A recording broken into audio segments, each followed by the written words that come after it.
రాష్ట్రమల్లి మరియు నెల్లూరు ప్రజలందరికీ నమస్కారం. అస్సలాము అలైకుం. గత 15 రోజుల నుంచి చెప్పపట్టకుండా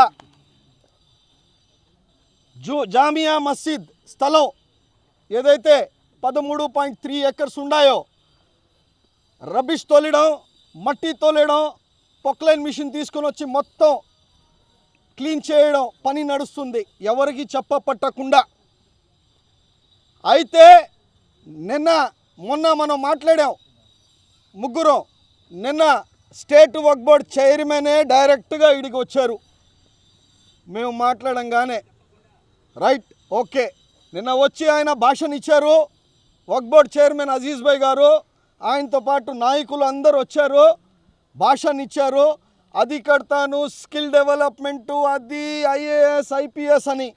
అయ్యా వక్ఫ్ బోర్డ్ చైర్మన్గా మీరున్నారు, చంద్రబాబు నాయుడు గారు అడ్మినిస్ట్రేషన్ బాగా అని చెప్పుకొని తిరుగుతూ ఉండే మీరు ఒక వక్ఫ్ బోర్డు అవినీతి అగ్రహణం. ఎవరు ఇప్పుడు ఉండే సిఇఓ, ఇంకోటి ఏంది ఇంటర్ చదువుకున్న సిఇఓ. అంటే కొన్ని వేల కోట్లకి వక్ఫ్ బోర్డ్ ఆస్తికి ఇంటర్మీడియట్ చేసిన అతనికి సిఇఓగా పెడతారు మీరా? సిఇఓగా ఒక ఐఏఎస్ ఆఫీసర్ పెట్టాల్సింది పోయి ఇంటర్మీడియట్ చదివిన అతనికి సిఇఓగా పెట్టి మీరు ఈ భూమిలో దిగారంటే ఏం చెప్పాలి? అనుమానాలు వస్తున్నాయి ఒకటి. రెండోది, గతంలో జామియా మసీద్ గురించి ఈ లేఅవుట్ వేశారబ్బా, అమ్మేశారు. 2007లో షొకరా బేగం అనే ఆమె 2013లో ఈ లేఅవుట్ వేసి ఆ లేఅవుట్ ప్లాన్ అది ప్రూఫ్లతో ఉన్నాయి. మనకి అనుమానాలు ఎందుకు రావు? 100% వస్తుందబ్బా.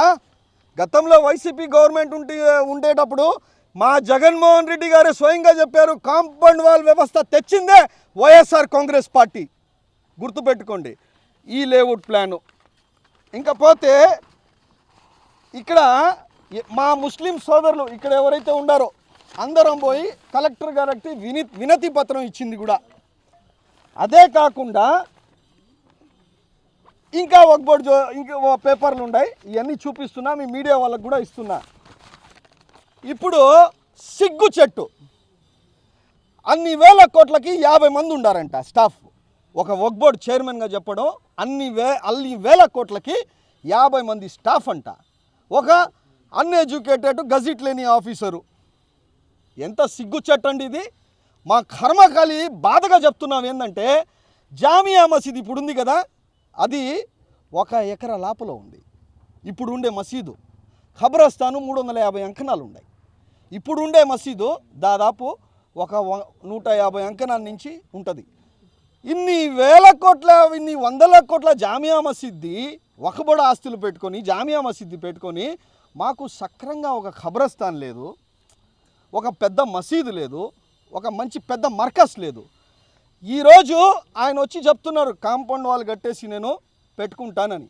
రైట్ ఓకే, మీరు పెట్టుకోకపోయినా, మీరు అమ్మినా, లీజ్కి ఇచ్చినా మాకంటూ కొంత ఉంటుంది, ఆర్గనైజేషన్స్ అనేది ఉంటుంది, భారతదేశం మొత్తం ఉంటుంది. నెల్లూరులో ప్రతి ఒక్క ముస్లిం వాడికి అతనికి కూడా ఉంటుంది, ఇక్కడ ఆర్గనైజేషన్స్ ఉంటాయి. కానీ మీరు ఈ 13 ఎకరాల్లో మనకు ఫస్ట్ కావాల్సింది ఒక బ్రహ్మాండమైన మస్జిద్, బ్రహ్మాండమైన ఖబరస్థాను. దాని తర్వాత అబ్దుల్ కలాం పేరుతో ఒక మంచి ముస్లిం సోదరులకి, మంచి పిల్లకలకి ఒక ఇన్స్టిట్యూట్ కట్టండి. దాని తర్వాత గోషా సంబంధించి వాళ్ళకి అరబిక్ కాలేజ్ పెట్టడానికి మంచిగా వాళ్ళకి ఒక సపరేట్ ఇది చేయండి.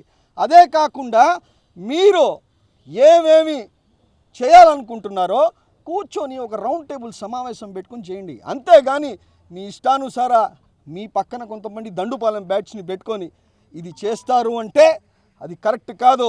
ఇంకోటి, ఈ ఇష్యూని మన జగన్మోహన్ రెడ్డి గారి దగ్గరికి కూడా తీసుకోపోతాం, అదేవిధంగా గోవర్ధన్ అన్న దగ్గర తీసుకోపోతాం, ఎమ్మెల్సీ గారి దగ్గర తీసుకోపోతాం, మాజీ మంత్రి అనిల్ అన్న దగ్గర తీసుకోపోతాం. అదే కాకుండా ఆల్ ఇండియా ముస్లిం పర్సనల్ లా బోర్డ్ మంచి సంబంధాలు ఉన్నాయి, ఆడ పెట్టి స్టేట్ మొత్తం ఈ సిఇఓ అమ్మేస్తున్నాడు, డబ్బులు తీసుకొని అమ్మేస్తున్నాడు. ఆయనతో పాటు ఒక మంత్రి ఫరూక్ అనే మంత్రి, ఆయన ఈ జిల్లాకి ఇన్ఛార్జు, ఈ జిల్లా మంత్రి ఇన్ఛార్జ్ ఎవరు? ఫారూక్ అనే ఆయన. ఈ స్టేట్కి మైనారిటీ ముస్లిం మంత్రి. ఒక్క సమావేశం పెట్టలేదు ఆ మంత్రి. ఆ మంత్రితో ఈ అజీజ్ భాయ్ చెప్పిస్తాడంట. విన్న పరిస్థితిలో ఉన్నావా? ఆ మంత్రి సక్రంగా ఒక ముస్లిం సమావేశం కూడా చేయని మంత్రి ఆయన. అసలు ఆయన మంత్రిగా ఉన్నాడో లేదో అనేది కూడా తెలీదు. అటువంటి పరిస్థితి. ఈ దుర్మార్గాల్ని మొత్తం మేము ఆపుతాం. 100% డెవలప్మెంట్కి మనం ఎవరు అగనిస్ట్ లేదు, కానీ చేసే విధానం కరెక్ట్గా ఉండాలి అని చెప్పుకుంటూ సెలవు తీసుకుంటున్నాం.